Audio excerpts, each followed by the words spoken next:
ఏం లేదండి, ఫస్ట్ ఒక బౌల్‌లో వాటర్ ఏసుకొని దాన్ని కొంచెం మసలాక దాంట్లో పసుపు, ఉప్పు అండ్ కాలీఫ్లవర్ వేసుకొని ఒక 5 మినిట్స్ బాయిల్ చేసుకుంటే కాలీఫ్లవర్ బాయిల్ అయిపోతుంది. ఇప్పుడు స్టవ్ ఆన్ చేసి పాన్ పెట్టుకొని 2-3 టేబుల్ స్పూన్స్ ఆఫ్ ఆయిల్, కొద్దిగా ఆవాలు, జీలకర్ర, పచ్చెనగపప్పు అండ్ 3-4 పచ్చిమిర్చి, ఒక చిన్న ఆనియన్ ఇలా సన్నగా డైస్‌లా కట్ చేసుకొని వేసుకొని కలుపుతూ ఆనియన్ కొంచెం మగ్గగానే దీంట్లోకి ఒక 1 టేబుల్ స్పూన్ అల్లం వెల్లుల్లి పేస్ట్ వేసుకొని పచ్చి వాసన పోయేంత వరకు కలుపుతూ ఉండండి. ఇప్పుడు దీంట్లోకి ఒక చిన్న టమాటో సన్నగా ఇలా కట్ చేసుకొని వేసుకోవాలి.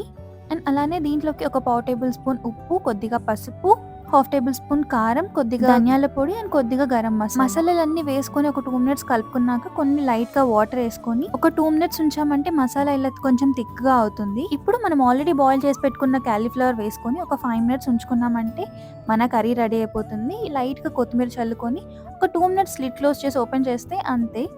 ఎంతో టేస్టీగా ఉండే మన కాలీఫ్లవర్ కర్రీ రెడీ అయిపోతుంది. ప్రాసెస్ చాలా ఈజీ అండ్ టేస్ట్ అయితే సూపర్‌గా ఉంటుంది.